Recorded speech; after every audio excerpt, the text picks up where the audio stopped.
కీర్తనల గ్రంథము 34వ అధ్యాయము ఈ దినము 4వ వచనాన్ని ఎవరైనా ఒకరు చదువుతారా? నేను యెహోవా యొద్ద విచారణ చేయగా ఆయన నాకు ఉత్తరం ఇచ్చెను.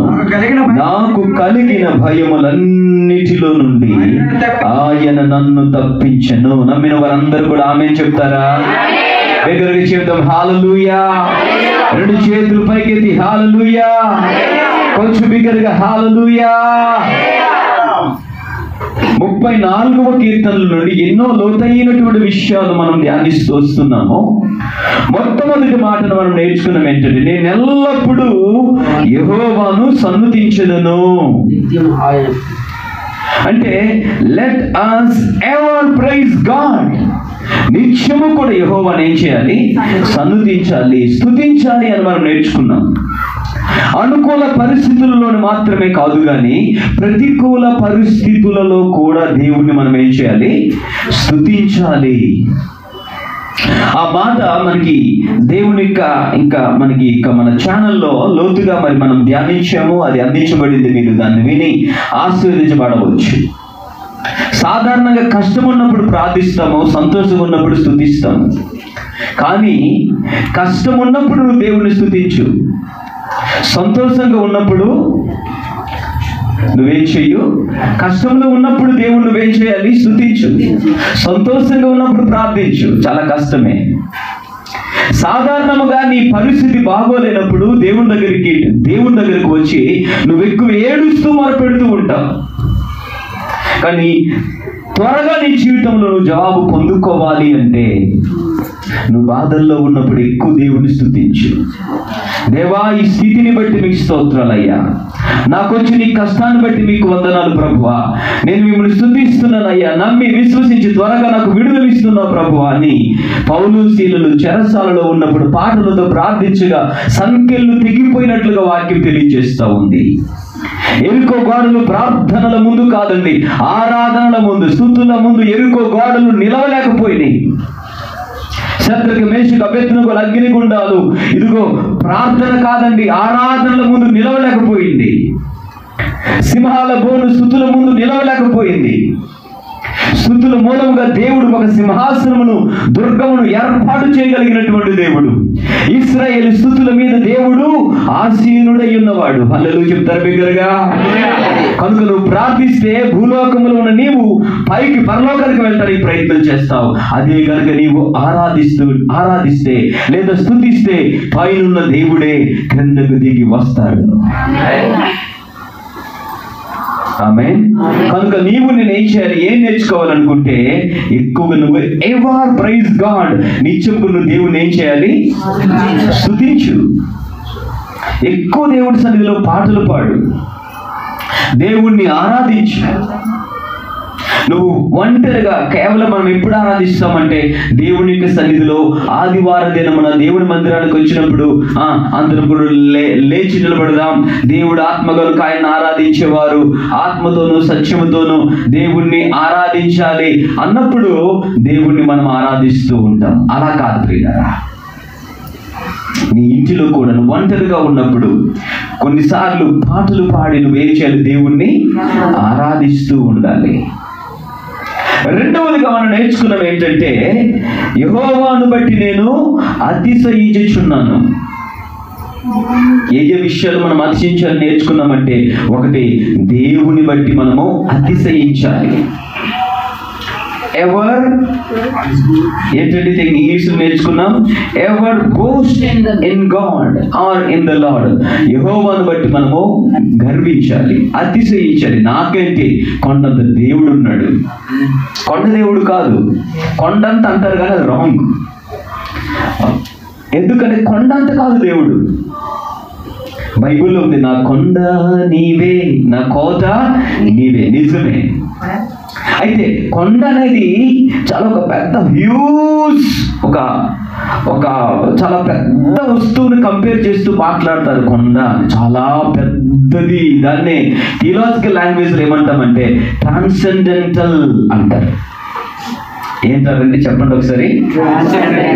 Transcendental God. Our God is a transcendental God, అంటే a God one who is beyond our capabilities and capacities అని అర్థం. మన ఊహలకు అతీతమైన వాడు, అమరత్వంలో సమీపింపరాని తేజస్సు కలిగిన వాడు. సో దేవునికి లేఖనము తెలియజేస్తా ఉంది, నువ్వు అతి గొప్ప దేవుణ్ణి బట్టి నువ్వేం చెయ్యు, అతిశయించు. పరిస్థితులు నేను భయపెడతా ఉంటాం. ఆయన అన్నాడు, వై షుడ్ ఐ ఫియర్?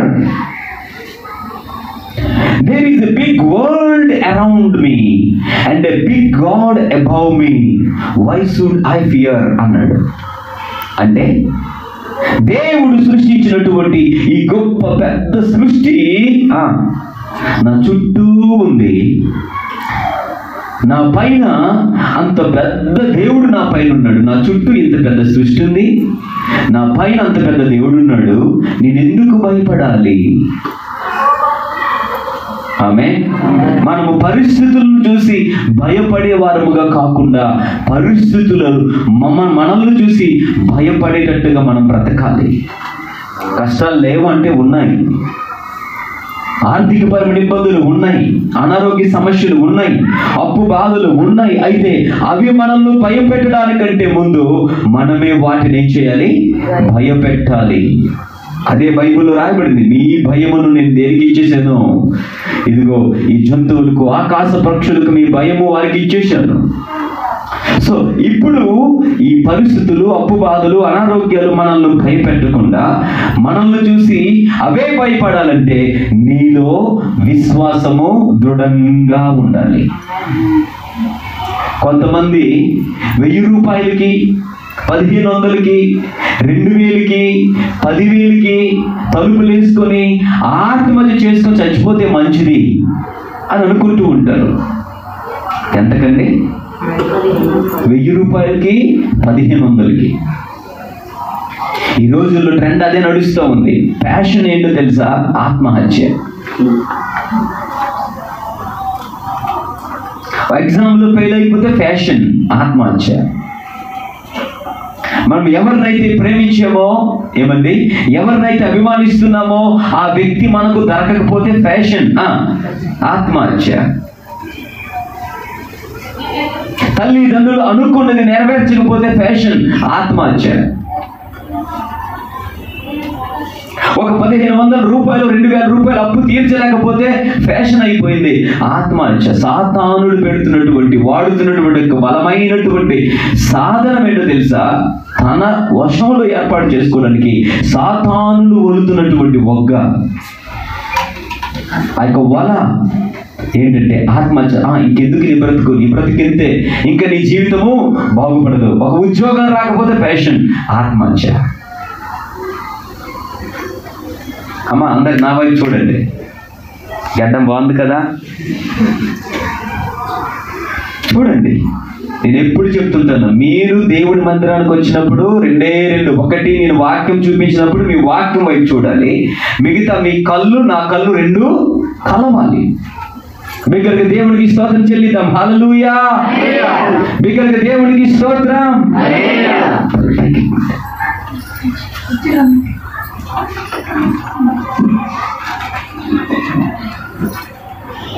బిగ్గరగా దేవునికి స్తోత్రం చెల్లిద్దామా? సో కనుక ప్రియమైనటువంటి దైవ జనాంగమా, మనం నేర్చుకుంటున్నటువంటి మొట్టమొదటి మాట ఏంటంటే, నేను ఎల్లప్పుడూ యెహోవాను సన్నుతించెదను అన్నాడు. అనుకూల ప్రతికూల పరిస్థితులలో మనం నిత్యము కూడా దేవుణ్ణి సన్నుతించే వారముగా ఉండాలి, దేవుణ్ణి స్తుతించే వారముగా ఉండాలి. నెంబర్ 2, కీర్తనకారుడు అంటూ ఉన్నాడు, నేను యెహోవాను బట్టి ఏం చేస్తున్నాను, అతిశయించుచున్నాను. ఎవరిని బట్టి అతిశయించాలి? దేవుణ్ణి బట్టి. We should boast in God alone. ప్రతికూల పరిస్థితులు నేను భయపెడుతూ ఉన్నా, నాకేంటి, అంత గొప్ప దేవుడు ఉన్నాడు. Transcendental God is there, a big God above me, a big world around me. Why should I fear? పరిస్థితి నిన్ను భయపెట్టడానికంటే ముందు నిన్ను చూసి పరిస్థితి భయపడేటట్టుగా బ్రతకగలిగిన వాడే నిజమైనటువంటి క్రైస్తవుడు. హల్లెలూయా. దగ్గరికి చెప్దామా? హల్లెలూయా. సో బైబిల్ గ్రంథంలో ఎంతో మంది భక్తులు వారు పరిస్థితులను చూసి భయపడలేదు, పరిస్థితి వారిని చూసి భయపడింది. బ్రతికితే అలా బ్రతుకు. శద్రకు, మేషకు, అబేద్నెగోలు అగ్నిగుండములో వారు ఇదిగో ఒకే ఒక అద్భుతమైన మాట చెప్తున్నారు. రాజా, అనుదినము మేము సేవించున్నటువంటి మా దేవుడు మండుచున్న ఈ వేడిమి గల అగ్నిగుండముల నుండి మా దేవుడు మమ్మును తప్పించగల సమర్థుడు. హల్లెలూయా చెప్తారు బిగ్గరగా. You know, experience your God personally. You have to experience your God and His power personally. నీ దేవుని యొక్క శక్తి సామర్థ్యములు నీవు వ్యక్తిగతముగా అనుభవించగలిగిన విశ్వాసిగా ఉండాలి. ఎవరో చెప్పితే దేవుడు నమ్ముకోవడం కాదు, నీకు నీవుగా అర్థం చేసుకోవాలి నీ దేవుడు ఎంత గొప్పవాడు. కీర్తనగాడు అంటూ ఉన్నాడు, రుచి చూచి ఎరిగితిని యెహోవా ఉత్తముడని. I have tasted and tested that the Lord is good. దగ్గరికి దేవునికి స్తోత్రం చెల్లిద్దామా? రాజా, అనుదినము మేము సేవించుచున్న మా దేవుడు వేడిమి గల అగ్ని గుండముల నుండి మా దేవుడు మమ్మల్ని రక్షించగలిగిన సమర్థుడు. రాజావిను ఒకవేళ మా దేవుడు మమ్మల్ని రక్షించకపోయినా నీ ప్రతిమకు మేము మొక్కము. ఏమన్నాడండి? అనుదినము మేము సేవించుచున్న మా దేవుడు అంటే మేము నమ్ముకున్న మా దేవుడు మమ్మల్ని రక్షిస్తాడా, మమ్మల్ని దీవిస్తాడు. మాకు ఈ అగ్ని గుండము ఇదిగో ఎందుకు ఎక్కడి నుండి వచ్చిందా కాన్ఫిడెన్స్ అంటే ప్రియమైన దేవుని బిడ్డలారా, వారు దేవుని గురించి వారు పితరుల ద్వారా వినగా వారిలో విశ్వాసం వృద్ధి పొందింది. నెంబర్ 2, వారు దేవుని యొక్క ధర్మశాస్త్రమును వారు చదువుట ద్వారా వారిలో ఆసక్తి విశ్వాసము వృద్ధి పొందింది. హౌ? శద్రకు, మేషకు, అబేద్నెగోల దగ్గరికి వెళ్ళి ఎక్కడి నుండి వచ్చిందండి మీకు కాన్ఫిడెన్స్ అంటే వారిచ్చే జవాబు ఏంటో తెలుసా? మా దేవుడు గొప్ప దేవుడు. హౌ అంటే మా పితరులు చెప్పగా విన్నాము. ఏం చెప్పారంటే ఇదిగో 430 సంవత్సరాలు ఐగుప్తు బానిస బ్రతుకుతూ ఉన్నప్పుడు మోసే అనే ఒక గొప్ప దైవ శాఖని ఆధీనములో నాయకత్వములో దేవుని యొక్క ప్రజలు ఐగుప్తును విడిచిపెట్టి కానానుకు అడుగులు వేస్తూ ఉన్నప్పుడు ఒక భయంకరమైనటువంటి శోధన వచ్చింది. అదేంటో తెలుసా? ఎర్ర సముద్రం ఎదురైంది. ఎర్ర సముద్రం ఎదురైనప్పుడు హలో మా దేవుడు ఏం చేశాడంటో తెలుసా? ఎర్ర సముద్రము ఎదురైనప్పుడు దైవజనుడు ప్రార్థించగా ఎర్ర సముద్రం ఏమైపోయింది? ఆరిన నేలగా. అంటే వారి ఇశ్రాయేలు ప్రజల జీవితంలో వచ్చినటువంటి ఆ భయంకరమైన అవరోధం ఏంటో తెలుసా? ఎర్ర సముద్రం వారిని ముంచాలనుకుంది. దేవుని వైపు చూడగానే మా దేవుని ఎదురు మేము అతిశయిస్తున్నాం అనగానే ఎర్ర సముద్రం డిసైడెడ్ అంటే సైడ్ ఇచ్చింది. అంటే వినండి చాలా జాగ్రత్తగా, దేవుని ప్రజల నుండి దేవుడు కోరుకుంటున్నది ఏంటంటే you have to move forward. ఆమేన్. సాతాను కోరుకున్నది ఏంటంటే నువ్వు వెనక్కి చూడు. లోతు భార్య ఉప్పు స్తంభం అయిపోవడానికి కారణం ఏంటో తెలుసా? చెప్పండి. వెనక్కి తిరిగి చూసింది. అమ్మో, నేను ప్రేమతో కొనుక్కున్న నా బనారస్ చీర, సిఎంఆర్ షాపింగ్ మాల్కి వెళ్ళి క్రిస్మస్ లో కొనుక్కున్నటువంటి 20,000 రూపాయలు పట్టు చీర, అమ్మో నేనెంతో ప్రియంగా కొనుక్కున్న నా పంజాబీ డ్రెస్, అమ్మో నా చెవులోనివి, నా వడ్డానం, నా ముక్కులోనివి, నా బంగారు, నా నక్కిలీసు, గొలుసు, ఇవి అవి ఏవేవి అందులో దాచిపెట్టిందో నాకు తెలియదు ప్రియులారా. అయితే దేవుడు చెప్పాడు వెనక్కి తిరగకుండా మీరు ముందుకు వెళ్ళిపోండి అంటే వెళ్ళింది కొంత దూరం, వెనక్కి తిరిగింది. ఏమైపోయింది? స్తంభం అయిపోయింది. నేను మన జీవితం I have decided to follow Jesus, no turning back, no turning back. ఆమేన్. క్రీస్తు ప్రేమ నుండి నిన్ను ఏది వేరు చేయలేదు. కానీ ప్రియమైన దేవుని బిడ్డ, నీకు నువ్వు వేరైపోవచ్చు. నీ పరిస్థితులు కాదు, నీవు అనుకుంటే దేవుని దూరం అయిపోవచ్చు. నువ్వు తప్ప ఏది కూడా నిన్ను దేవుని నుండి వేరు చేయలేదు. హల్లెలూయా. అందుకే శ్రమ అయినను, వస్త్రహీనత అయినను, ఖడ్గమైనను, ఉన్నవైనను, రానున్నవైనను ఉపద్రవమైనను ఏది కూడా నన్ను క్రీస్తు ప్రేమ నుండి. If God is for us, who can be against us? మీకు ఒక విషయం తెలుసా? దేవుని చిత్తము చొప్పున పిలువబడిన వారికి సమస్తము సమకూడి మేలు కలుగుటకే. హల్లెలూయా. ఏదైనా నీ జీవితంలో ఒక కీడు ఒకవేళ వచ్చిందంటే వినండి, ఆ కీడు వెనక ఒక మేలు దాగి ఉంది. ఒక భయంకరమైన తుఫాను చెలరేగుతుంది అంటే ఆ తుఫాను తర్వాత నా దేవుడు ప్రశాంతమైనటువంటి ఇది ప్రశాంతతను నీ జీవితంలో తీసుకొని రాబోతూ ఉన్నాడని అర్థం. ప్రియులారా, కీడు వెనక మేలు, ఒక శోధన వెనక ఒక దీవెన, ఒక తుఫాను వెనక ఒక నిమ్మలమైన ప్రశాంతత. హల్లెలూయా చెప్తారు బిగ్గరగా. కనుక నీ జీవితంలో నువ్వు తీసుకున్న ఒక బలమైన నిర్ణయం ఏమై ఉండాలంటే, నువ్వు ఏం చేయకూడదంటే, నీ జీవితంలో ఎన్ని కష్టాలు వచ్చినా దేవుణ్ణి వదిలి వెళ్ళిపోకూడదు. I have decided for what? To follow Jesus. No turning back. నీ పక్కన కూర్చొని చేయి పట్టుకొని చెప్పండి, I have decided to follow Jesus. No turning back. No turning back. Hallelujah. ఎందుకో తెలిసి మాట చెప్తున్నాను. దేవాది దేవుడు ఇశ్రాయేలు ప్రజలను కేవలము 11 లేదా 15 రోజుల్లో ఐగుప్తు నుండి కానాను దేశానికి ఈజీగా తీసుకుని వెళ్ళిపోవచ్చు. కానీ ఒక్కసారి వారి ప్రయాణాన్ని ముందుకు అడుగులు వేసినప్పుడు ఆ మార్గంలో ఎర్ర సముద్రము ఉందని దేవునికి తెలిసిన దేవుని యొక్క హృదయ ఆకాంక్ష ఏంటంటే, నన్ను సేవించుచున్నటువంటి నా ప్రజలు కడకు ఎర్ర సముద్రమైన వారు వెనక్కి వెళ్ళడానికి లేదు. దేవుని ప్రజలు మీకున్నటువంటి గురి ఏమై ఉండాలంటే, you have to move forward. ఒక బాణాన్ని వదిలితే ఏ బాణం కూడా వెనక్కి వెళ్ళదు. చెప్పండి మనోహర్ గారు, బాణము ముందుకు తీసుకొని పోతుందా వెనక్క? ముందుకి.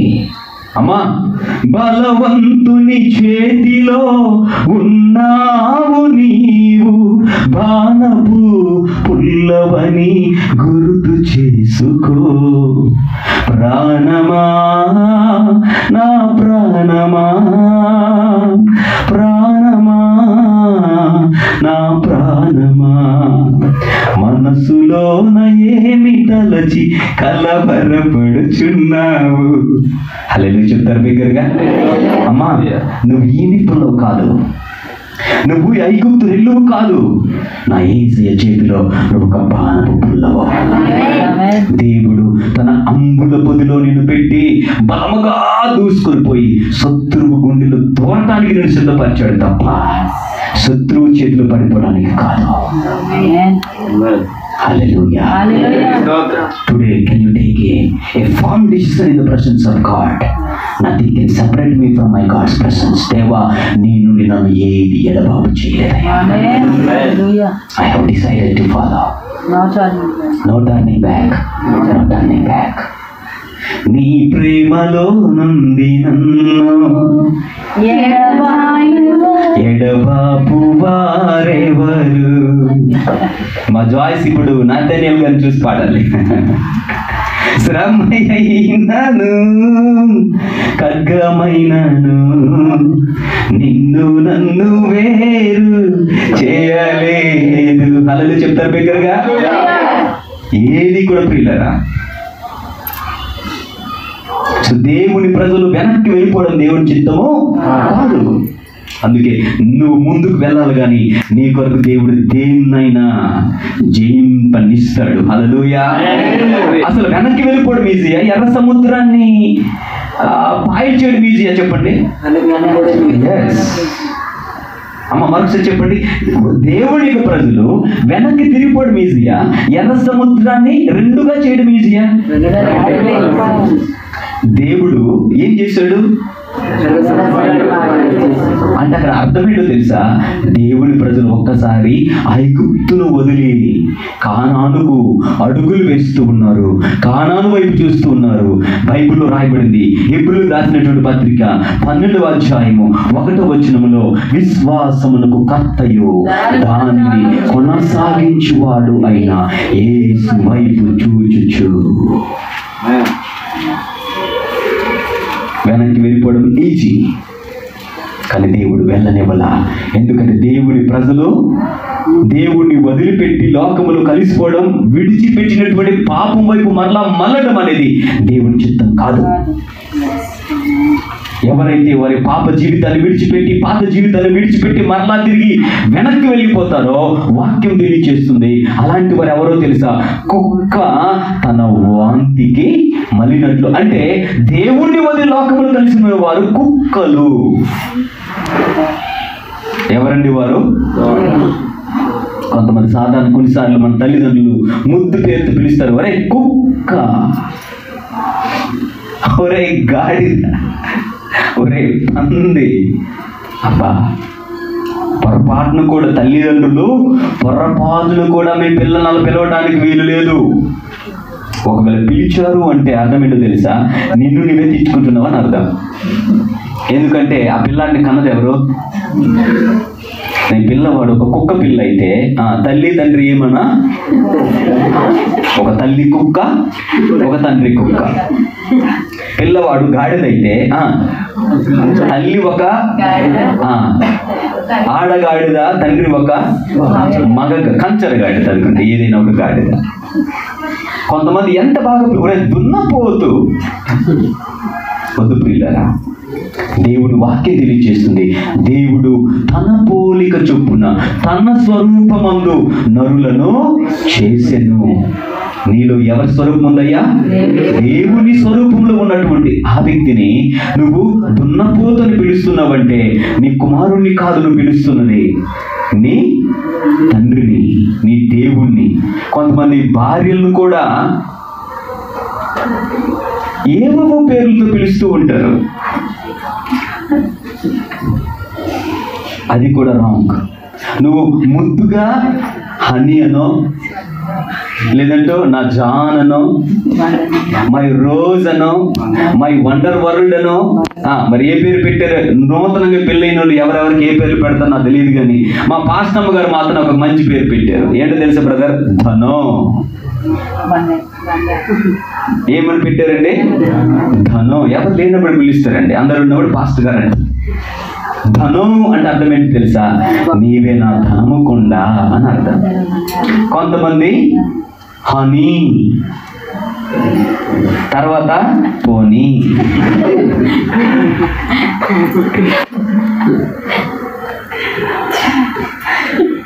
It is good to give a nice title to your wife. ముద్దుగా నా రెడ్ డ్రెస్. ఒక ఆయన ఏమని పిలిచారంటే మై జాన్ అన్నాడట. ఇదేంటి మా నాన్న పేరు జాన్, నువ్వు కూడా నన్ను జాన్. జాన్ అంటే అర్థం ఏంటండి? తు మేరా జాన్ హే అంటే నీవు నా ప్రాణము. సో మంచి మంచి పేర్లతో పిలవండి. తర్వాత ఒకవేళ రేపు మీకు వివాహం అయ్యి పిల్లలు పుట్టినా వారికి దేవుని కొరకు మంచి పేర్లు పెట్టండి. కొంతమంది సినిమా హీరోల పేర్లు పెట్టేస్తున్నారు. మా ఊరు దగ్గర ఒక ఊరు ఉంది, కొందలు పదమన ఊరు. ఆ ఊరు మొత్తం హీరోలు హీరోయిన్లే. ఒక అతని పేరు నాగార్జున, నిజమండి. ఒక ఆయన పేరు బాలకృష్ణ, ఒక ఆయన పేరు చిరంజీవి. ఎందుకండి? దేవుడు పెట్టి, ఇదిగో ఫరో కుమార్తె ఒక పేరు పెట్టింది, అదే పేరు దేవుడు కన్ఫర్మ్ చేశాడు. ఆ దేవుడు కూడా నచ్చింది, మోసే అని దేవుడే పిలవడానికి ఇష్టపడ్డాడు. ఆమె నువ్వు మైకేల్ జాక్సన్, ఏవే పేర్లు పెడుతున్నారు మీ ఇష్టం. కానీ నేను నమ్ముతున్నాను, వినండి చాలా జాగ్రత్తగా. దేవుని స్వరూపంలో నీవు ఉన్నావు కనుక దేవుణ్ణి ఘనపరచుదువు గాక. హల్లెలూయా చెప్తా బిగ్గరగా, కొంచెం బిగ్గరగా హల్లెలూయా. సో ఇక్కడ నేనేం చెప్తున్నానంటే, దేవుని నమ్ముకుని నీవు దేవుణ్ణి వదిలిపెట్టి తిరిగి వెనక్కి తిరగడానికి వీలు లేదు. ఇదిగో వివాహ జీవితంలో అడుగు పెట్టినటువంటి నీవు, నీ కుటుంబం, ఎన్నో కష్టాలు రావచ్చు, పరిస్థితులు అననుకూలంగా ఉండొచ్చు. ప్రమాణాలు చేసినప్పుడు ప్రమాణాలు చేసి కష్టంలో, నష్టంలో, ఇరుకులో, ఇబ్బందులు, ఇక్కట్లో ఇతరులు నొల్లక నిన్నే ప్రేమించి నీతోనూ ముందునని ప్రమాణం చేస్తున్నాను అని చాలా మంది మనం అందరం ఆల్మోస్ట్. కానీ దేవుని కృప మాకు వివాహం అయింది, దరిదాపుగా 12 సంవత్సరాలు కావస్తుంది. ఏ ఒక్క రోజు కూడా మా పాస్తమ్మ గారు సర్దుకుపోయే పని ఆమెకు దొరకలేదు. ఏ సర్దుకుపోవడం, కోపం వచ్చినప్పుడు పెట్టి సర్దుకోవడం అలాంటి ఏం లేవు. పొరపాటును కూడా చిన్న తగువ కూడా రాకుండా మా ప్రభు మా యొక్క వైవాహిక జీవితాన్ని ఆశ్చర్యకరంగా నడిపిస్తూ వస్తున్నాడు. నేను నమ్ముతూ ఉన్నాను, మా తుది శ్వాస వరకు ప్రభువు అలాగే మమ్మల్ని నడిపిస్తాడు. ఆమేన్. కనుక ప్రియమైన దైవజనాంగం, మా దేవుడిని ముందు పెట్టినప్పుడు అద్భుతాలు జరుగుతాయి. దేవుడిని ముందు పెట్టినప్పుడు అద్భుతాలను సృష్టిస్తాం. నీ జీవితమే, నీ కుటుంబమే చరిత్రలో నిలబడిపోయేటట్టుగా నా దేవుడు దాన్ని స్థాపిస్తాడు. అది ఎప్పుడు అంటే నీవు వెనక్కి తిరగకూడదు. ఇది ఎంటర్ బాబు, ఇది బాగా తగులుకుంది అనకూడదు. దేవుడు నీకు ఇచ్చినటువంటి నీ జీవిత భాగస్వామి, ఏ గిఫ్ట్ ఫ్రమ్ ద లార్డ్. దేవుడి యొద్ద నుండి ఒక గొప్ప బహుమానము. ఆమె నిజంగా చెప్తున్నాను. కనీసం మనం కూడా చెప్పాను, రోజులో కనీసం ఒక 31 సార్లు అయినా ఐ లవ్ యూ అని ఒకరినొకరు చెప్పుకోవాలంట. ఎన్నిసార్లు అండి? మీరెందుకు నా అమ్మాయి చూస్తారు? ఎవరికి చెప్పేస్తారు? మీ గురించి కాదమ్మా. ఇంకో మా ప్రశాంత్ వివాహమైన వారు పక్కింటోళ్ళకి చెప్పి మాకండి, నీ భార్యకు లేదా నీ భర్తకు పాస్ట్ గారు చెప్పమన్నారు, మళ్ళీ నా దగ్గర కంప్లైంట్కి రావద్దు. దేవుడికి స్తోత్రం చెప్పండి బిగ్గరగా, హల్లెలూయా చెప్పండి బిగ్గరగా. దేవుడి చిత్తంలో నీవు నిలబడినప్పుడు దేవుడి చిత్తం ఏంటో తెలుసు. దేవుడి ప్రజలు వెనక్కి వెళ్ళడం ఇష్టం కాదు దేవుడికి. అది కష్టమైన దేవుని ప్రజలను ముందుకే నడిపించాడు. ఆమేన్. నువ్వు దేవుడి కొరకు నిలబడాలి కానీ అమ్మా నీ కుటుంబంలో దేవుడు ఆశ్చర్యకార్యాలు జరిగిస్తాడు. If you stand for God, if you stand for God, God will stand for you. నువ్వు దేవుడి కొరకు నిలబడినట్లయితే నా దేవుడు నీ కొరకు నిలబడతాడు. నీ కొరకు ఏదైనా చేయడానికి is ready to do anything. నీ కొరకు ఏదైనా చేయడానికి ఈజ్ రెడీ.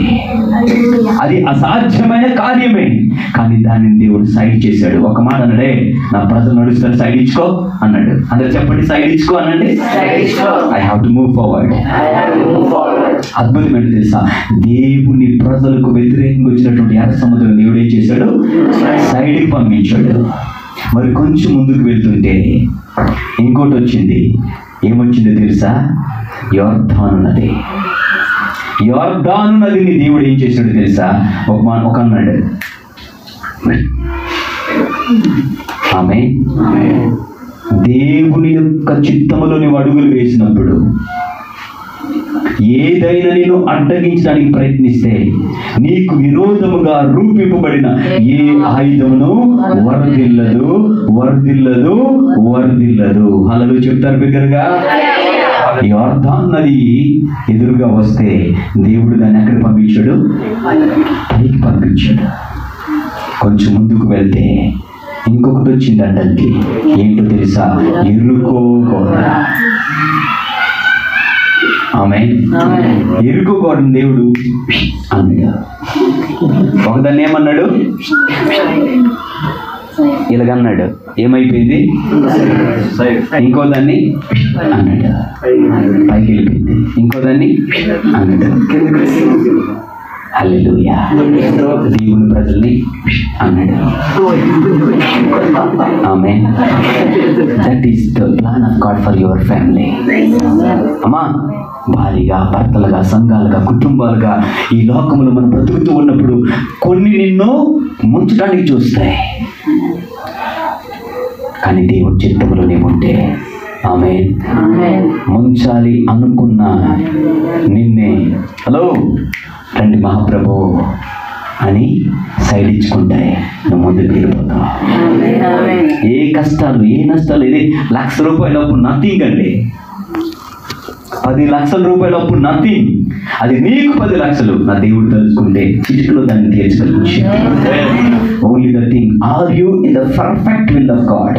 దేవుని చిత్తములో నీవు ఉన్నావా లేదా అనేది important.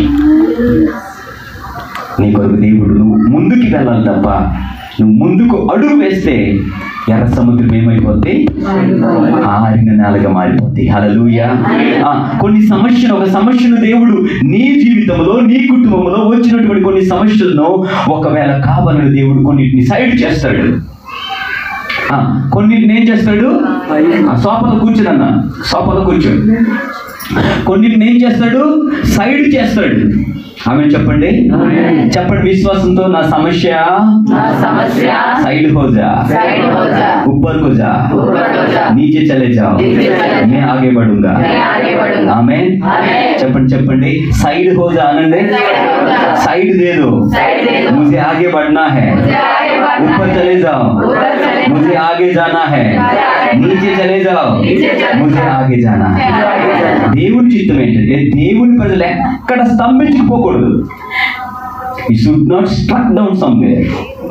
Your goal is to move forward until He calls us into His house. దేవుడు తన నిత్య మహిమలోనికి మనల్ని పిలిచినంత వరకు నువ్వెక్కడ ఆగిపోకూడదు. పరిస్థితులు ఎన్ని వచ్చినా నువ్వు ముందుకి వెళ్ళాలి. కష్టాలు మనకి కాకపోతే ఎవరికి వస్తాయి? బైబిల్లో ముందు దేవుడు నమ్ముకుంటే కష్టాలు పోతాయని నా బైబిల్లోనైతే ఎక్కడ లేదు. దయచేసి ప్రాస్పరిటీ గాస్పెల్లోకి వెళ్ళి అనవసరంగా మీ జీవితాన్ని పాడు చేసుకోవద్దు. ఈ లోకంలో మీకు శ్రమ కలుగును అన్నాడు, కానీ నన్ను నమ్ముకుంటే కష్టాలు ఉండవు, తీరిపోతాయి అనలేదు ప్రభు. పౌలు యేసుక్రీస్తు ప్రభుని దమస్కు మార్గంలో పౌలు దేవునితో మాట్లాడుతున్నాడు. దేవుడు పౌలుతో మాట్లాడుతున్నాడు, సౌలా సౌలా నీవు నన్ను ఎందుకు హింసించుచున్నావు? అపోస్తలుల కార్యం 9వ అధ్యాయం ఉంటుంది. అప్పుడు ప్రభువారు అంటారు, ఇతడు నేను ఎన్నుకున్న సాధనం అంటూ, ఇతడు నా నిమిత్తము ఎన్ని శ్రమలు పడవలెను అన్నాడు. హల్లెలూయా. క్రీస్తు యేసునందు సద్భక్తితో బ్రతుకనుద్దేశించువారు హింసనందుదురు. నీతిమంతునికి కలుగు ఆపదలు అనేకములు అయినను వాటన్నిటిలో నుండి యెహోవా వస్తాయి. సుమా, దేవుడు నమ్ముకోకముందు బాగుంటావు, నమ్ముకున్న తర్వాత స్టోరీ మారిపోద్ది, కష్టాలు స్టార్ట్ అవుతాయి. ఒక ఆమె అక్కడెక్కడ మనకి మార్కెట్లో కలిస్తే వాళ్ళ హస్బెండ్ దేవుడు నమ్ముకున్నాడు, తను దేవుడు నమ్ముకోలేదు. అడిగిన ఎందుకమ్మంటే దేవుడు నమ్ముకుంటే కష్టాలు ఎక్కువైపోతాయి అటండి. Yes, exactly right. అమ్మా, ఈ లోకంలో నువ్వు ఎన్ని కష్టాలు పడతావో పడు. ఒకరోజు ఒక లోకంలోనికి నేను వెళ్ళబోతున్నావు. నీ కన్నీటిని దేవుడు నాట్యముగా, నీ కళ్ళలో ఉన్న ప్రతి ఆనంద బాష్ప బిందువును దేవుడు తుడిచివేస్తాడు. ఆ కన్నీటి చుక్కలను తుడిచివేసి నీ యొక్క నిందకు ప్రతిగా రెట్టింపు ఘనతనిచ్చి ఒక లోకంలోనికి దేవుడు తీసుకుని వెళ్ళబోతున్నాడు. ఈ లోకంలో బ్రతికినంత కాలం శ్రమలు ఉంటాయి. ఒక అబ్రహాములోని గొప్ప భక్తుడికి శ్రమలు తప్పలేదు. దావీదు, దానియేలు, షద్రకు, మేషకు, అబేద్నెగో లాంటి గొప్ప గొప్ప మహానుభావులు, ఇష్షాకు లాంటి వారు ఎన్నో శ్రమలు పొందారు. అంతెందుకండి, నేను ఆరాధించుచున్న మన దేవుడు ప్రభువైన యేసునాథుడు కూడా కష్టాలు గుండా వెళ్ళాడు. No pains no gains. చెప్పండమ్మా, no pains no gains, no cross no crown. నీకు క్రౌన్ కావాలంటే, కిరీటం దొరకాలంటే హలో, ముందు సిలువనెత్తుకు భుజం మీద, తర్వాత దేవుడు కిరీటాన్ని ఇస్తాడు. కొంతమందికి సిలువ అక్కర్లా, డైరెక్ట్ గా నో దొరకదు. No pains no gains. నిజంగా నువ్వు గెయిన్ కావాలంటే ఖచ్చితంగా నువ్వు పెయిన్ అనుభవించాలి. గర్భములు ఆ యొక్క 9 నెలలు ఆ యొక్క శిశువును గర్భములు పెంచినటువంటి ఆ తల్లి గెయిన్ కావాలంటే పెయిన్ తినాలి. నిజంగా ఆడవారిని మన 2 చేతులు జోడించి నమస్కారం చేయాలి. హల్లెలూయా. She is ready to sacrifice everything for you. Even భర్త కొరకు తనకు ఒక వంశావళిని కలిగించిన నిమిత్తమై తల్లిని తండ్రిని విడిచిపెట్టేస్తుంది. చిన్నప్పటి నుండి 20-25 సంవత్సరాల వరకు ఏ ఇంట్లోనైతే బ్రతికిందో ఆ ఇంటిని వదిలి నా భర్త, తర్వాత ఏమంటో తెలిసి తల్లిదండ్రులతో మాట్లాడినప్పుడు నా ఇల్లు. What a miracle, what a mystery అన్నది.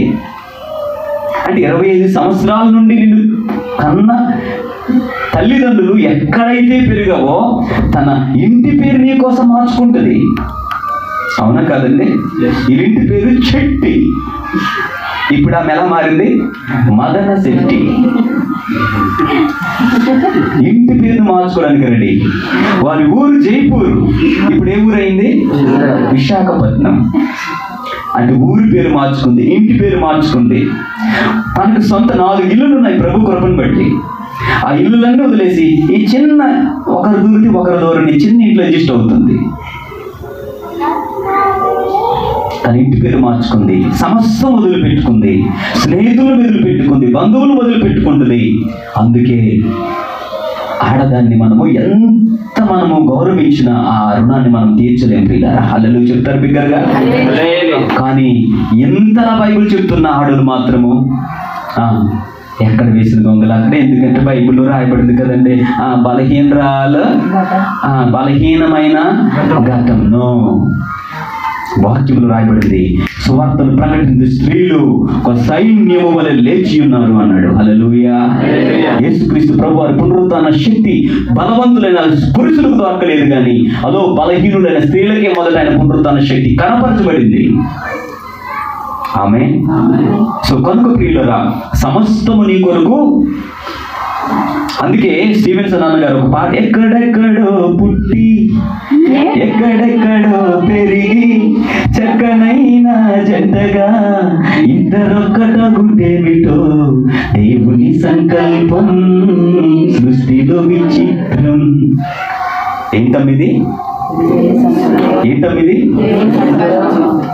పెళ్లి నాటి నుండి ఏమంటారట? నా కుటుంబం అంటూ ఇష్టముగా పంచుకొనుటేమిటో. అదంతా ఎవరికి అర్థం కాదండి. దేవుడు ఒక వ్యక్తిలో పెట్టినటువంటి ఒక మిస్టరీ, అదొక సిమ్ కార్డు మార్చేస్తాడు అంతే. ఆమేన్. స్త్రీకి ఉన్న గొప్ప గుణం అండి, సిమ్ కార్డు మార్చేస్తాడు దేవుడు. తన హోమ్ మెమరీస్ అన్ని ఆటోమేటిక్ డిలీట్ చేస్తాడే తెలియదు, కానీ నా భర్త, నా కుటుంబం, వా దట్ ఇస్ ది మిస్టరీ. హల్లెలూయా. దగ్గర చెప్తాం దేవుడికి స్తోత్రం. సో కనుక ఇక్కడ ఏం చేస్తుందంటే, అలాంటి ఒక నీ ఇంటిలో ఒక అద్భుతం దేవుడు చేయాలంటే, నేను ఎప్పుడు చెప్తూ ఉంటున్నాను, నూతనంగా వివాహమైన వారి జీవితంలో ముఖ్యంగా నీటిలో దేవుడు ఎలా ఉండాలో తెలుసా? ఒక అతిథిగా ఉండకూడదు. అతిథి వస్తాడు, వెళ్ళిపోతాడు. నీ దేవుణ్ణి నీ ఇంటిలో నువ్వు ఎలా ఆహ్వానించాలి, ఎలా ఉంచుకోవాలంటే, దేవుడు అతిథిగా ఉండకూడదు, అధిపతిగా ఉండాలి. హల్లెలూయా చెప్తా బిగ్గరగా. God must be given top most priority. ఆయన యేసుక్రీస్తు ఈ గృహమునకు అధికారి, అధిపతి. కొంతమంది దేవుణ్ణి ఎలా చూస్తారో తెలుసా? అతిథిగా చూస్తారు. అతిథి వస్తాడు, 1 రోజు ఉంటాడు, 2 రోజులు ఉంటాడు, 3 రోజులకి వెళ్ళకపోతే ముంతలు తమ్మని సౌండ్ వినిపిస్తాయి. ఇదేంటమ్మా 2 రోజులు అవుతుంది ఇంకా అనుభవాలు లోపల మీ ఫ్రెండ్ అంటే మీ ఫ్రెండ్, నువ్వు వచ్చేసి ఈ యొక్క శబ్దాలు విని 3వ రోజు. మరొక విషయం చెప్తున్నాను వినండి, మరీ ముఖ్యంగా నిన్ను కన్న తల్లిని తండ్రిని ఎప్పుడు మర్చిపోకూడదు. వివాహము నీ జీవితంలో నువ్వు పుట్టినప్పుడు ఈ భూలోకంలో ఒక తల్లి ఒక తండ్రిని దేవుడు ఇస్తాడు. ఆమేన్. నీ వివాహం అయినప్పుడు ఇంకొక తల్లిని తండ్రిని దేవుడు అత్తామామల రూపంలో దేవుడికి ఇస్తాడు. ఆమేన్. అంటే ఒక మనిషికి ఎంతమంది తండ్రులు? 2. ఎంతమంది తల్లులు? 2. నా నీ అనే తారతమ్యం ఉండకూడదు. మీ అమ్మ నాన్న వస్తే ఒకలా, వారమ్మ నాన్న వస్తే ఇంకొకలా చూడకూడదు. 2 కూడా నీ తల్లిదండ్రులే. కాకపోతే పుట్టినప్పుడు మీరిద్దరు పరిచయం అయ్యారు, పెళ్ళైనప్పుడు ఇంకొక 2 దేవుడు అనుగ్రహించాడు. నన్ను అడిగితే నీ తల్లిదండ్రుల కంటే అత్తమామల్ని ఎక్కువగా నువ్వు ప్రేమించాలి. ఆమేన్. ఈ రోజుకి నాకు 4 అన్నదమ్ములండి. మా ముగ్గురు వదినలతో మా అమ్మ చాలా ఇబ్బందులు పడిందేమో కానీ దేవుడు నాకు అనుగ్రహించిన ఈ భార్య ద్వారా ఏ రోజు ఒక్క చిన్న సమస్య ఆమెకు రాలేదు. సరికదా, తను కూడా తన తల్లి కంటే కూడా ఎక్కువగా మా అమ్మని ఎక్కువ ప్రేమిస్తుందండి. ఎంత ప్రేమ అంటే, మొన్న ఎవరో వస్తున్నారని తన ప్రేమను వ్యక్తపరుస్తూ నా కోడలు తింటదని చెప్పి ఒక పెద్ద నాటుకోడి పంపించింది. నాటుకోడి చేసింది. తర్వాత జంతికలు, ఇంత డబ్బా నిండా జంతికలు. నా కోడలు గాజులు వేసుకుంటుంది, గాజులు వేసుకోలేండి, 500 పంపించింది. అంటే ఎందుకు అంత ప్రేమ అంటే, నీవు చూపించే ప్రేమ వారిని కదిలించాలా. హల్లెలూయా. సో కనుక దైవ జనాంగమా, నీ ఇల్లే ఒక చిన్న పరలోక రాజ్యంగా మారిపోవాలి ఈ భూమి మీద. ఆమేన్. అంతేగాని ఏంటి బాగా నేను చేసుకున్నాను, పెళ్ళైనట్టు ఒక ఆయన అంటున్నాడు, పెళ్ళైన కొత్తలో 63, పెళ్ళైన 3 నెలల తర్వాత 36, అలా వండకూడదు. నీ ఈ రోజు పుట్టినటువంటి ప్రేమ ఇదిగో అక్కడ ఒక ఆమె అంటది, ఏమంటుంది తెలుసా? రూత్ అంటది, నీ దేవుడే నీ జనమే, మరణము తప్ప ఏది నిన్ను నన్ను. ఆ మాటను యాక్చువల్లీ భార్య భర్తలకు వర్తింపజేసి అద్భుతంగా ఉంటుంది. వారు చెప్పాలి యాక్చువల్లీ, నీ దేవుడే నీ జనమే నా జనం. అంటే నీ తల్లిదండ్రులే నా తల్లిదండ్రులు, నీ అత్తమామలే నా అత్తమామలు, మరణము తప్ప ఏది నిన్ను నన్ను. దేవుడు జతపరిచిన వారిని మనుష్యుడు పేరు చేయకూడదు. దేవుని దగ్గరికి స్తోత్రం చెప్పండి. సో కనుక ప్రియులరా, కానా వివాహములో దేవుడు ఒక అద్భుతాన్ని చేశాడు. కారణం ఏంటి తెలుసా? ఆ ఇంటికి దేవుడు ఒక అధిపతిగా వచ్చాడు. అధిపతిగా ఉన్నాడు. అతిథిగా కాదు, నీ దేవుడు ఎలా ఉండాలి? అధిపతిగా ఉండాలి. అతిథికి నీ కష్ట బాధలను చెప్పుకో. ఇంట్లో ఒకవేళ బియ్యము అయిపోతే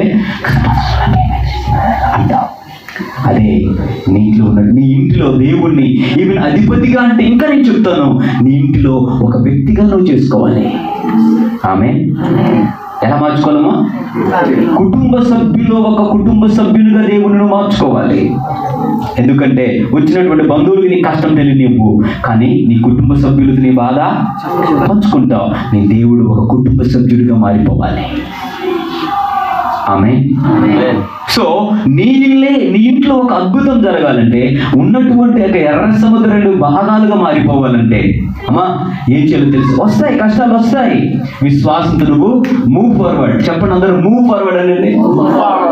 దేవుడు తలుచుకుంటే నీ కుటుంబానికి వ్యతిరేకంగా పనిచేస్తున్న ప్రతి ఎర్ర సముద్రాన్ని నా దేవుడు ఆరిన నేలగా లేకుండా చేయగలిగిన శక్తిమంతుడు. నువ్వు ఎవరినైతే ముంచాలనుకున్నదో వారిని ముంచలేకపోయింది, ఎవరినైతే ముంచకూడదు అనుకున్నదో వారిని మునిగిపోయారు. ఎవరు? ఫరో సైన్యం. దేవుడు నీ పట్ల నువ్వు దేవుని కొరకు నిలబడితే దేవుని కొరకు ఏదైనా చేయడానికి God is ready to do anything that you want if you stand for him. ఆమె. అమ్మ వెనక్కి వెళ్ళిపోండి అని చెప్పడం ఈజీ దేవునికి, కానీ వెళ్ళనివ్వాల. ఎందుకంటే తన ప్రజలు వెనుక్కు తిరిగి వెళ్ళిపోవడం దేవుడి చిత్తము. కొంచెం ముందుకు వెళ్తుంటే ఏమొచ్చిందన్నాను? యోర్దాను నది. దానిని దేవుడు ఏం చేశాడు? ఏకరాజుగా చేసి పైకి పంపించాడు. అవును, ఏదైనా నీకు ప్రతికూల పరిస్థితులు వస్తే ఎవరితోనైనా మనం సాధించగలము, కానీ దేవుడితో సాధించలేము. దేవుని యొక్క ప్రజలకు దేవుడు ఏమన్నా దేవుడు తట్టుకోలేడు. కావాలని కొన్నింటిని పక్కకు పంపించేస్తాడు. కొన్నింటిని ఏం చేస్తాడు తెలుసా చెల్లమ్మ? ఏకంగా పైకి పంపించేస్తాడు, టిక్కెట్ తీసి పంపించేస్తాడు. అవును, కొన్నింటిని దేవుడు ఏం చేస్తాడు తెలుసా? కిందకు కాలుకేసి తొక్కుతాడు. కానీ దేవుని ప్రజలను మాత్రం అద్భుతమైన రీతిలో ముందుకు నడిపిస్తాడు. హల్లెలూయా చెప్తారా? నువ్వు ముందుకు ఎన్ని ప్రతికూల పరిస్థితులు వచ్చినా, భార్య భర్తగా కుటుంబముగా సంఘముగా నువ్వు ముందుకే నడవాలి. వెనక్కి పొరపాటును కూడా చూడకూడదు, అడుగు వేయకూడదు. మీకు తెలుసా ఏంటంటే ఈ బైబిల్ గ్రంథంలో ఎఫెసీయులకు రాసినటువంటి పత్రిక 6వ అధ్యాయంలో సర్వాంగ కవచాలు ఉంటాయి. సర్వాంగ కవచము అంటే సమస్తమును కప్పే కవచము. అక్కడ మీరు చూసినట్లయితే తీయాల్సిన పని లేదు, సమయం అయింది. అందులో ఒక అద్భుతమైనటువంటి విషయం ఏంటంటే, ఇదిగోండి శిరస్నానము, దట్టి, కాళ్ళకు చెప్పులు, ఇవన్నీ కూడా ఉన్నాయి. అంటే సమస్త టాప్ టు ద బాటమ్ సమస్తముని కూడా ఒక్కొక్క శిరస్నానము, టాప్ టు ద బాటమ్ ఒక్కొక్క అవయవాన్ని కప్పే ఒక స్వర్డ్ అక్కడ రాయబడ్డది. మీరు చూసినట్లయితే ప్రతి అవయవాన్ని కూడా దానితో నువ్వు కప్పుకోవచ్చు. సో దట్ శత్రువుని ఏం చేయలేడు, జయించలేడు. శత్రువు ఒకవేళ దాడి చేసినా నీకు ఏమి కూడా తగలదు. ఎందుకంటే టాప్ టు ద బాటమ్ సమస్తము కూడా కప్పబడి ఉన్నది. అయితే అక్కడ మీరు బాగా చదివినట్లయితే ఎఫెసీయులకు రాసిన పత్రికలో 6వ అధ్యాయంలో మీరు బాగా చదివినట్లయితే అన్నిటిని అన్నిటినీ కూడా దేవుడు అక్కడ రాసించాడు. అది అక్కడ మీరు చూసినట్లయితే 6వ అధ్యాయంలో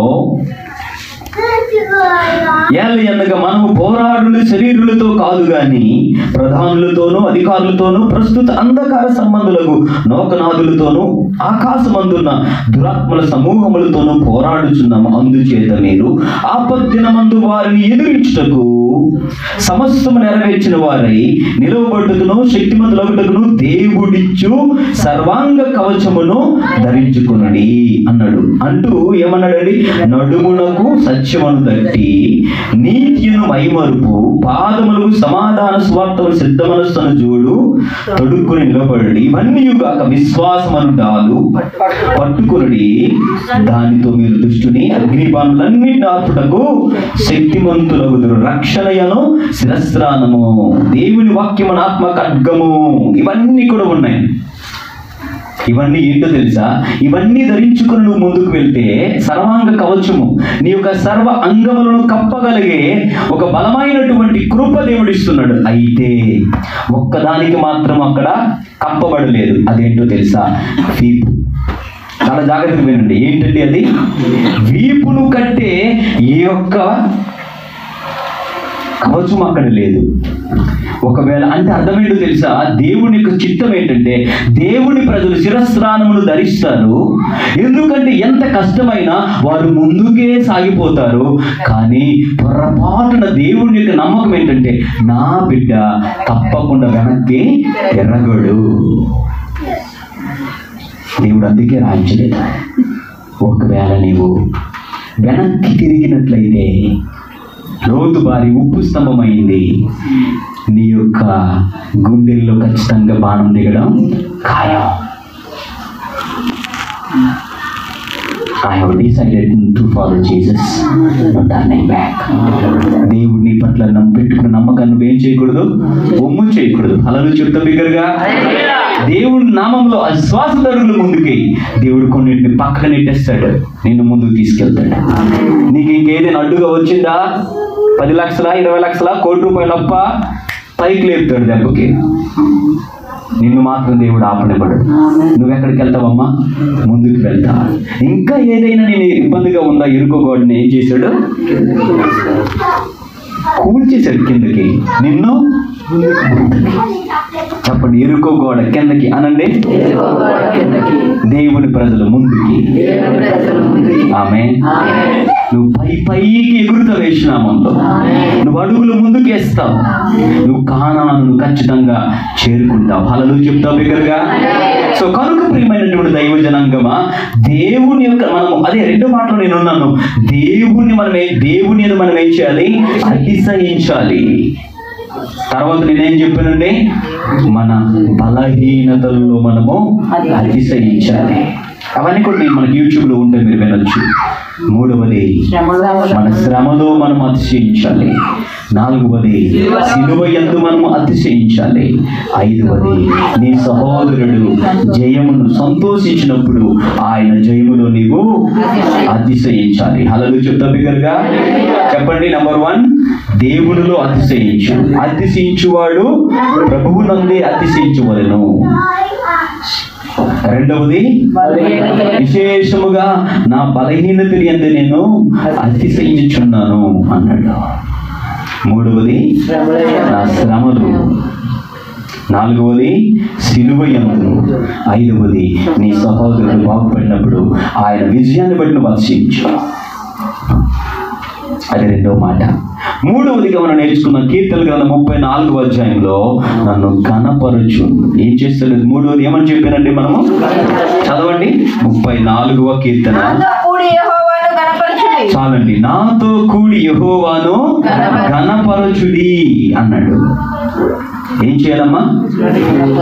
3 విషయాలు నేర్చుకున్నాం. 1, దేవుణ్ణి గణపరచాలి. నన్ను గణపరచువాని నేను గణపరుతును అన్నాడు. 2, దేన్ని గణపరచాలి? పరిచర్యను గణపరచాలి. ఆమేన్. నిన్ను దేవుడు ఇలా దీవించాడు అంటే, నిన్ను ఆశీర్వదిస్తున్నాడంటే ఆత్మీకంగాను ఆర్థికంగాను బలపరుస్తున్నాడు. కారణం ఏంటో తెలుసా? నువ్వు పరిచర్యకు ఉపయోగకరంగా ఉండాలని, నువ్వు పరిచర్యను గణపరచాలని.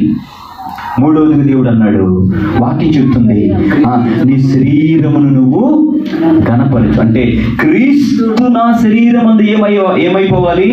ఘనపరచబడాలి. హల్లెలూయా చెప్తారు బిగ్గరగా, బిగ్గరగా చెప్తారు హల్లెలూయా. అమ్మా, నీ ఈ శరీరము మనది కాదు.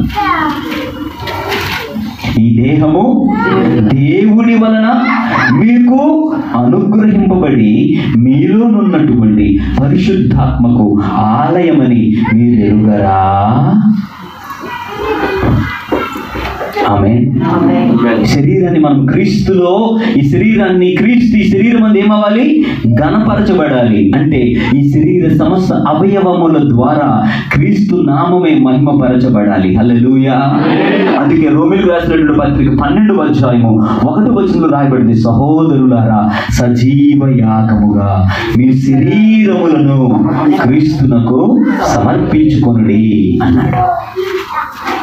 మీరు మీ సొత్తు కాదు, విలువ పెట్టి కొనబడిన వారు కనుక మీ దేహములతో దేవుణ్ణి మహిమపరచుడి. ఇది ఒకప్పుడు సాతానుది, ఇప్పుడు దేవుడు ఒక అమూల్యమైనటువంటి విలువైన రక్తంతో నిన్ను కొనుక్కున్నాడు. ఈ శరీరం నీది కాదు బిడ్డ, నీదని చెప్పి 100 సార్లు అద్దం దగ్గరికి వెళ్ళి తెగ రాసేస్తున్నావు ముఖంకి పౌడర్. తప్పేం కూడా లేదు. గుడ్. ఈ చేతులు నీవు కాదు, ఈ కాళ్ళు నీవు కాదు, ఈ కళ్ళు నీవు కాదు. ఎవరివి? ఒక వ్యక్తి నీకు అద్దెకిచ్చాడు అందుకు ఓడుకోమని. కానీ నువ్వేం చేస్తున్నావు? అర్థంలో అంత అందుకంటే ఈ భూమి మీద ఎవరు లేరియా, నీ బొగ్గ తీసి నువ్వే ముద్దు పెట్టుకుంటున్నావు. నో, నువ్వు అందంగా ఉంటే ప్రభువా మీ స్తోత్రాలు. నువ్వు ఎలా ఉన్నా నువ్వేం చేయ? దేవుణ్ణి నీ దేహముతో క్రీస్తుని మహిమపరచు. ఈ చేతులు నీవు కాదు దేవునివి, పాదాలు నీవు కాదు దేవునివి, కన్నులు నీవు కాదు దేవునివి. కానీ ఈ కన్నులు నీవు కాదు దేవునివి కాదు. దేవుని కొరకు ఎప్పుడైనా ఈ కన్నులు ఉపయోగించావా? ఎంత రోజు టీవీలు మొబైల్ సీరియల్ అలా కళ్ళు పెద్ద చూహాక్తా ఉన్నావు, కానీ ఒక్కరోజైనా వాక్యం చదివావా? ఎందుకంటే ఈ కన్నులు నీవు కాదు చెల్లెమ్మ, దేవునివి. పాదాలు నాపై అని అలా వెళ్ళిపోతుంటారు. ఓ నీ సోకు మందిపోను ఎక్కడగా మా పరుగులు. అదే పాదాలు సొమ్మొకటిది సోకొకటిది అన్నట్లు, అత్త సొమ్ము అల్లుడు దానం అన్నట్లు. ఇది ఎవరిదండి? ఇది చెప్పండి చెప్పండి. ఈ పాదాలు ఎవరివి? దేవుని కొరకు ఎప్పుడైనా ఒక్కడుగు వేసావా? దేవుని కొరకు ఒక్కడుగు. ఈ పాదాలను ఎవరో ఇచ్చారు నీకు, ఆయన కొరకు వాడుకుంటావని నువ్వు మాత్రమే ఎప్పుడు అమ్మో ఆ డ్యూటీ టైం అయిపోతుంది పాపో. సంవత్సరంలో ఒక్కరికి సువార్త చేసావా? ఒక్క గ్రామానికి వెళ్ళావా ఈ పాదాలతో? ఈ చేతులు ఎవరివి? నువ్వు తెల్లవారిసరికి గిన్నెల్లో పెడుతున్నావు, మంచిగా చేసుకో. కానీ ఈ చేతులతో కనీసం ఒక్క కరపత్రిక ఎవరికైనా ఇచ్చావా? ఈ కన్నులు దేవుడివి, నోరు దేవుడివి, సమస్తము దేవుడిదే. జస్ట్ నీలో అద్దెకున్నాయి అంతే. ఒకరోజు ఎవరైతే ఇచ్చారో ఆయనకి ఇచ్చేసి వెళ్ళిపోవాలి. అమ్మా సొంత ఇల్లు అనుకో పర్వాలేదు, ఈ లోకములో మనం యాత్రికులము పరదేశులము. సొంత ఇల్లు అనుకో ఉంటావు, రెండింట్లో 20 సంవత్సరాలు ఉన్నా అమ్మా కాలు ఇచ్చేయి అనగానే. కనుక ప్రియమైన దైవ జనాంగమా, ఈ యొక్క శరీరము ద్వారా ఏం చేయబడాలి? క్రీస్తు. ఈ నాలుగు ఎవరిది? అమ్మ అడ్డు ఆపద లేదు. బైబిల్లో రాయబడింది, ఇది భూ సంచారము చేయు నాలుక. ఏం చేస్తుందంట బ్రదరు? రాజు బ్రదరు ఏం చేస్తుంది? అసలు ఆకాశవాణి విశాఖపట్నం కేంద్రం వార్తలు చదువుతున్నది. ఎవరు? ఆకాశవాణి కాదు, ఈ వాణి, ఈ వాణి, ఈ రాణి. ఈ భూమి మీద అసలు ఆ వార్తాపత్రిక ఓడి దగ్గరకు కూడా వెళ్ళని న్యూస్ ఈ దగ్గరకు వచ్చింది. మరి ఆ బ్రెయిన్ హ్యాష్ చెప్పండి. 2 సెకండ్లు కూడా కాదండి. అక్క తెలుసా, సాక్షి టీవీలో తెల్లవారు వస్తే ఏమండి 12 గంటలు బైబిల్లో ఉంది, వాడిగల మంగళ కత్తి గల నాలుక అని ఉంది. ఎలా నాలుకంట? నేను మాట్లాడితే ఎముకలు ఇరిగిపోతాయి. బైబిల్లో ఉందండి. ఏ నరుడు కూడా నాలుకను ఏం చేయలేడట? సాధకం చేయలేట. అందుకే నేను చెప్తున్నాను, ఇదిగో హలో హలో హలో హలో 1 అంగుళం కన్ను, 4 అంగుళాల నాలుక. ఈ 5ని కనుక నువ్వు కంట్రోల్లో పెట్టుకుంటే నీ జీవితం సక్సెస్ఫుల్. హల్లెలూయా. ఈ భూమి మీద సమస్తమైన కీడు ఈ 2 బట్టి కలుగుతుంది. చూడకూడదు చూస్తావు, మాట్లాడకూడనివి మాట్లాడతావు. దేనితో చూడకూడనివి నీ కళ్ళతో చూస్తావు, మాట్లాడకూడనివి నీ నోటితో మాట్లాడతావు. అందుకే లేనిపోయిన సమస్యలు వస్తూ ఉన్నాయి. కనుక నేనేమంటున్నానంటే, ఈ దేహం నీది కాదు, దేవుడి. దీంతో నువ్వేం చేయాలి? దేవుణ్ణి మహిమపరిచే కార్యాలు చేయాలి. హల్లెలూయా చెప్తా బిగ్గరగా. అది 3వది. 4వది ఇప్పుడు వచ్చే పాయింట్. ఆమేన్. ప్రభు చిత్తమైతే ఈ రోజు వివరిద్దాం అనుకున్నాం. 4వ వచనం చదవండి. 34వ వచనం. యెహోవా యొద్ద విచారణ చేయగా, నేను యెహోవా యొద్ద విచారణ చేయగా ఆయన నాకు ఉత్తరమిచ్చెను. నాకు కలిగిన భయములన్నిటిలో నుండి ఆయన నన్ను తప్పించెను. ఇప్పుడు ప్రారంభమైంది మెసేజ్. ఆమేన్. అనుకున్నవారు నాయన నేను చదివినట్టుగా లేడు. I'm done. ఎవరి యొక్క విచారణ? నెంబర్ 1 చెప్పండి, ఎవర్ ప్రైజ్ గాడ్. చెప్పండి అందరూ. Number 2, ever boast in the Lord. Number 3, ever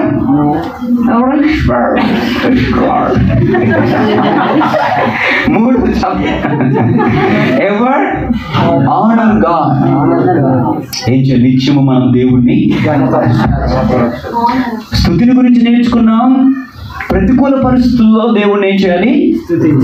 అనుకూల పరిస్థితుల్లో ప్రార్థించాలి. అతిశయాన్ని గురించి 5 మాటలు నేర్చుకున్నాం. దేవుని రక్షించాలి, మన బలహీనతలు రక్షించాలి, శ్రమల్లో రక్షించాలి, సిలువలు రక్షించాలి, సహోదరులు రక్షించాలి. ఇప్పుడు దేని గురించి నేర్చుకున్నాం? నాతో కూడి యెహోవాను గణపరచుడి. దేన్ని గణపరచాలి? దేవుని నామాన్ని గణపరచు. నన్ను గణపరచువాని నేను గణపరచు. 2వది పరిచర్యను గణపరచాలి. నీకు ఇచ్చిన దాన్ని, నీ తలాంతులు, నీ ధనాన్ని, ఏదైతే దేవుడు నీకు ఇస్తాడో దానిని దేవుని పరిచర్య కొరకు వాడి పరిచయం గణపరచు. 3వది నీ శరీరములో క్రీస్తు గణపరచబడాలంటే, అబ్బా నిజంగా దేవుని బిడ్డంటే ఈమె, దేవుని బిడ్డంటే ఇతను. నిన్ను చూస్తే యేసయ్య గుర్తుకు రావాలి. ఆమె నీ మాటలో కమ్మదనం, నీ మాటలో ప్రేమ, ఆప్యాయత, అనురాగం, అసలు ప్రేమకే నిలువెత్తు నిదర్శనం. నీ పేరే బ్రాండ్ అంబాసిడర్గా దేవుడు డిక్లేర్ చేయాలి. హల్లెలూయా. అంతేగాని అమ్మో దానికో నమస్కారం అండి అదొక డబ్బా రేఖ అనకూడదు. ఎవరు నోట్లో నోరెత్తచ్చు కానీ బాబా దానికో నమస్కారం. కొంతమంది మాట నేల పడినెవరు రెచ్చిపోతారంటే నేను రెచ్చిపోయానంటే నువ్వేమైపోతావు? చచ్చిపోతావు. వద్దు. Control your tongue. Hallelujah. Control అందరు చెప్పండి. మై టంగ్ కంట్రోల్ అని చెప్పండి. ఎవరైనా ఒక మాట అన్నారు, ఇట్స్ ఓకే, ఓర్చుకో అని చెప్పమ్మా. ఓర్చుకో. కంట్రోల్ బేబీ కంట్రోల్ అనండి. చెప్పండి అమ్మా, కంట్రోల్ బేబీ కంట్రోల్ అనండి అమ్మా. ఎవరిని కంట్రోల్? కొంతమంది భార్యలు భర్తల్ని కళ్ళుతో కంట్రోల్ చేస్తుంటారు. ఎలాగంటే చాలు పరిస్థితి ఇక్కడికి వెళ్తుంది ఇద్దామని నిన్న డబ్బులు ఖర్చు అయిపోయింది. ఎందుకంటే కళ్ళతో కంట్రోల్ అంటే రిమోట్ కంట్రోల్ ఎక్కడుంది? 5-6 అడుగులు శరీరానికి కంట్రోల్ ఎక్కడుంది? కళ్ళల్లో పెట్టాడు. ఇలాగ అంటది అంటే అర్థం ఏంటి? నువ్వేమైనా పరిస్థితి ఇయ్యు, డబ్బులు ఇయ్యు అంటే అది ఇంటికి వస్తావు కదా.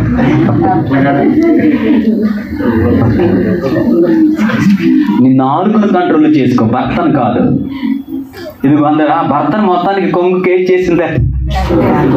భర్తను ఎక్కడ కట్టిందట? కొంగుని కట్టించింది కాదు. భార్య భర్తలు ఇరువురు కలిసి దేవుణ్ణి కనపరచాలి. మిమ్మల్ని చూసినప్పుడు ఒక అబ్రహాము ఒక శారా గుర్తు రావాలి. హల్లెలూయా చెప్తారా? ఒక భర్తగా ఒక భార్యగా మిమ్మల్ని చూసినప్పుడు లోకానికి ఎవరు గుర్తు రావాలి? అబ్రహాము శారా. ఎంత విశ్వాసం అండి! సారా అని పిలవగానే నా యజమానుడా, నా మేస్త్రి అని అర్థమట. పనికి వెళ్ళినటువంటి ఆమె మేస్త్రికి తనను తాను సంపూర్ణంగా ఏది చెప్పినా చేస్తా. అలాంటి ఒక భావన కలిగించే ఒక మాట రాయబడింది బైబిల్లో. ఈ రోజుల్లో అమ్మా ఒకసారి వస్తావా? చెప్పు, ఏంటి నీ బాధ? ఎంత మనోడికి అప్పటికే ఆల్రెడీ వాల్యూమ్ ఆయన కానీ తగ్గించుకుంటాడు. ఏం లేదమ్మా, కొంచెం బ్రేక్ఫాస్ట్ అక్కడ ఉంది, వడికి తెల్లవా? ఎంత భయం. ఒక ఆయన అన్నాడు, పెళ్లి టైంలో వాచ్ ఇస్తారట. అత్తవారు వాచ్ ఇస్తారట. ఎందుకంటే టైంకి ఇంటికి రావాలని. రాకపోతే మోరే 5 అవుతుందిరా, ఇంటికి వెళ్ళిపోవాలి. ఎందుకురా అంటే మోర్లోనే పెడుతుందట అమ్మ. ఏంటి? అలాంటివి క్రైస్తవ కుటుంబంలో ఉండకూడదు. హల్లెలూయా. భర్త భార్యకు, భార్య భర్తకు. అందుకే సారా అబ్రహాముకు విధేయురాలుగా మారిపోయింది. అందుకే భర్తలారా మీ భార్యలను పట్టుకుని తన్నుడి అని ఉంది. అందుకే వాక్యం కరెక్ట్ అండి. అయ్యి అలాగుంది మీ బైబిల్లో. ఏమనుందండి? భర్తలారా మీ భార్యలను ప్రేమించుడి, భార్యలారా మీ భర్తలను ప్రతిరోజు తిట్టుడి అనుందా? మీ భర్తలకు ఏమవ్వాలి? మనోడు కొద్ది దగ్గర పడుతున్నట్టు, చాలా ఫాస్ట్ ఉన్నాడు మనోడు. విధేయులయుండుడే. అలా ఎప్పుడైతే నువ్వు ఉంటావో భూమి మీద, అమ్మా అబ్రహాం ఎక్కడో లేడు, నీ భర్త రూపంలో నీ ముందే తిరుగుతూ ఉంటాడు. సారా ఎక్కడో లేదు, అదో నీ భార్య రూపంలో నీ ముందే కనిపిస్తూ ఉంటది.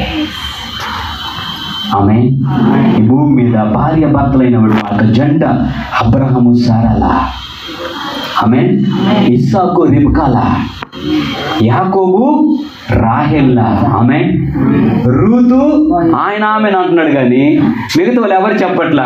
చెప్పండి, రూతు పోయేదిలా, ఆమె అకుల ప్రిస్కిల్లా, యోసేపు మరియల్లా, జకరియా ఎలిజబెతుల్లా. భూమి మీద మీరు అలా వర్ధిల్లుదురుగాక. హల్లెలూయా. అందుకని చెప్తాం హల్లెలూయా, హల్లెలూయా. ఎప్పుడైతే మీరు అలా ఉంటారో, దేవుని ముందు పెట్టి వెళ్తారో, అబ్రహాము సారాలను దేవుడు దీవించి చిరునవ్వుతో ఆశీర్వదించాడు. ఎవరండి ఆయన? ఎవరు జోయిసి? చిరునవ్వుతో ఆశీర్వదించాడు. అబ్రహాము సారాలను చిరునవ్వుతో ఆశీర్వదించాడు. ఎవరు? దేవుడు ఆశీర్వదించాడు. ఏ రూపంలో? ఇస్సాకు రూపంలో. వృద్ధాప్యంలో కూడా హాయిగా నవ్వుకుంటూ ప్రభు దగ్గరికి వెళ్ళిపోయారు. అలాంటి కృప నీకు కావాలంటే స్టాండ్ ఫర్ గాడ్. భార్య భర్తలుగా దేవుని కొరకు నిలబడితే, ఒక అబ్రహాము భూమి మీద మరలా నా భర్త రూపంలో తిరిగి వచ్చాడని నీ భార్య చెప్పాలి. నీ భర్త ఏమని చెప్పాలి? ఒకసారి బైబిల్లో చదివాను అమ్మ, మరలా నేను చదువుతున్నాను అనాలి నీ భర్త. ఆ గుణగణాలన్నీ ఒక భార్యలో ఒక భర్తలో కనిపించినప్పుడు అప్పుడే నీ ఇల్లే ఒక చిన్న పరలోక రాజ్యంగా మారిపోతాయి. హల్లెలూయా. 4వ వచనంలో ఉంది, నేను యెహోవా యొద్ద విచారణ చేయగా అన్నాడు. ముగిస్తున్నాను. ఎవరి యొద్ద విచారణ చేయాలి? యెహోవా యొద్ద. అది చాలా పెద్ద సబ్జెక్టు. ప్రభుత్వం మీద వచ్చో నేను దాన్ని ధ్యానిస్తాను. దేవుని దగ్గర తప్ప ఈ భూమి మీద ఏ మానవుడి దగ్గర విచారణ చేయకూడదు. రెండో వ్యక్తి విచారణ చేయడం అంటే అడగడం. కొంతమంది వెళ్ళి, ఏమండి కొంచెం నాకు ఎప్పుడు పెళ్ళి అవుతుందో చెప్పండి,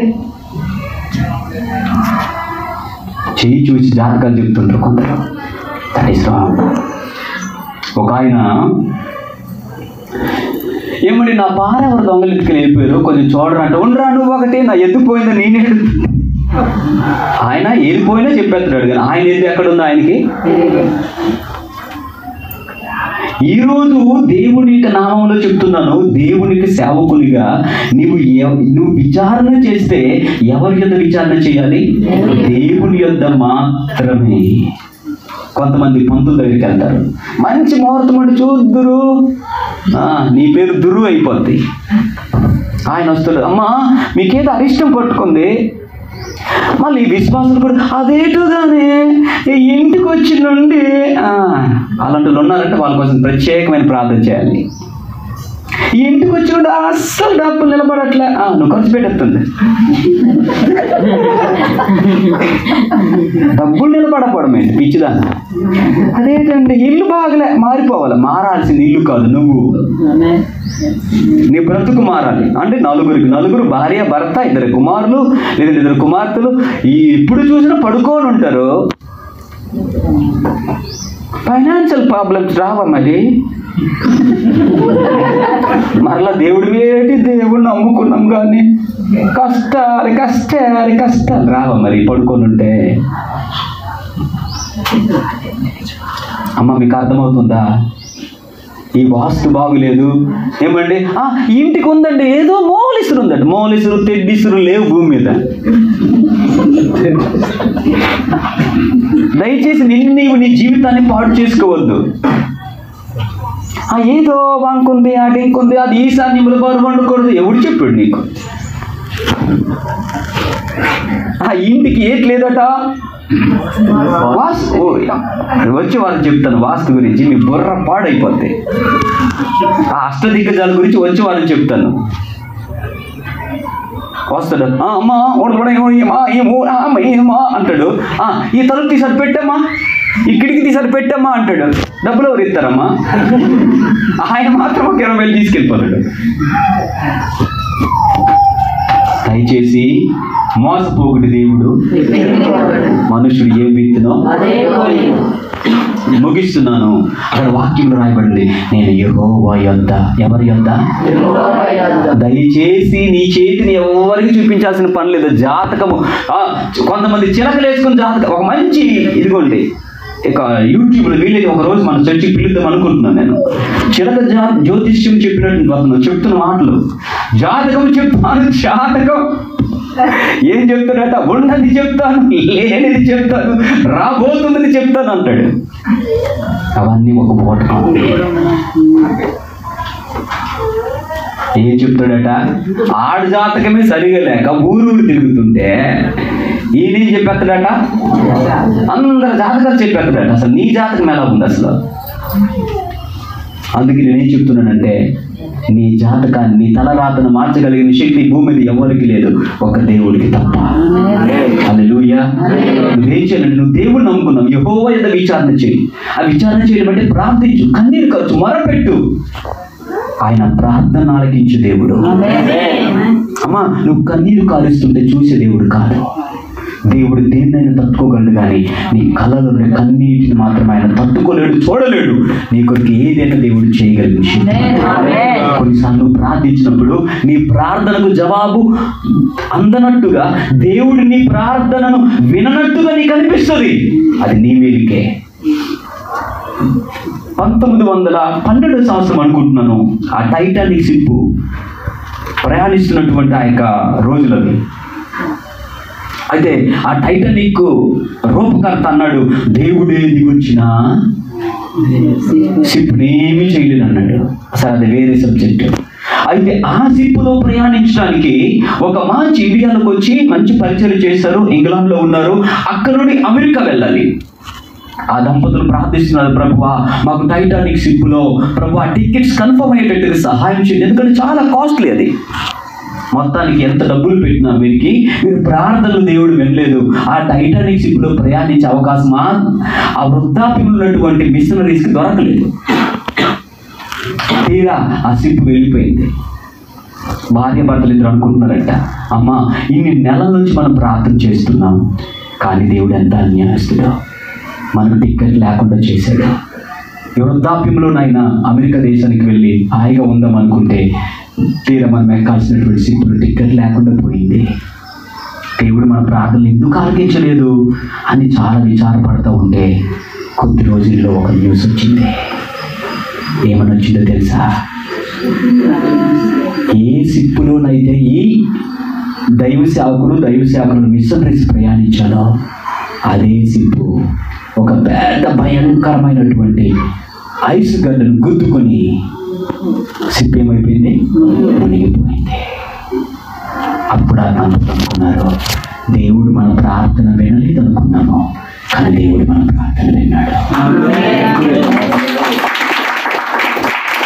అమ్మా కొన్నిసార్లు నీవు అనుకున్నప్పుడు దేవుడు కార్యం జరిపించుకోవచ్చు. దేవుడికి నేను దీవించి ఒక సమయం ఉంది. దేవుడు నేను నీ కుటుంబాన్ని ఆశీర్వదించి ఒక రోజు ఉంది. ఆ రోజు వచ్చినప్పుడు ఏ శక్తి కూడా అంటలేదు, నేను ఆశీర్వదించుకున్నా. నేను దేవుడు ఏ స్థాయిలో నిలబెట్టాడో ఆ స్థాయిలో నా ప్రభు ఖచ్చితంగా నిలబెట్టి చూపిస్తాడు.